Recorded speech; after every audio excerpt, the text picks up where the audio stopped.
కార్యక్రమంలో ఈ వైన్ షాపులను కూడా రావడం జరిగింది. ఇప్పుడు తెలుసు నాకు, ఎందుకంటే నా పక్కన కూర్చొని నా ఇంట్లో వీడియో తీశారు కాబట్టి. అయితే నేను వాళ్ళతో మాట్లాడే సందర్భంలో మరి ఎవరు తీసిండో నాకు తెలియదు. నేను వాళ్ళు వస్తే నా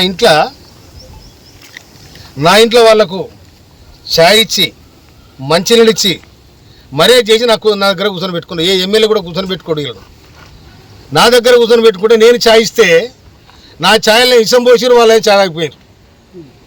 ఇది తీన్మార్ మాలిగాడు చేసే లెక్క. ఇది వారి మనసులు ఇవాళ ఒక మందుల సామెలంటోడు నికారసన ఉద్యమకారుణ్ణి ఇవాళ తుంగతుర్తి ప్రజలు నన్ను దీవించి ఈ విధంగా గెలిపించారు. నన్ను డ్యామేజ్ చేయడానికి, నా మీద బ్లాక్మెయిల్ చేసి నాతో డబ్బు తీసుకోవడానికి టీఆర్ఎస్తో కుమ్మక్కై నేను లిక్కర్ దందా చేసినా, లేదు మూల దందా చేసినా, ఏం దందా చేస్తా నేను? నా దందంతా ప్రజలతోనే, నా జీవితం ప్రజలతోనే బతికినాను నేను.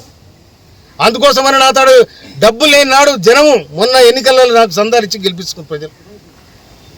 అటువంటి చిల్లర దందాలు నేను చేయను.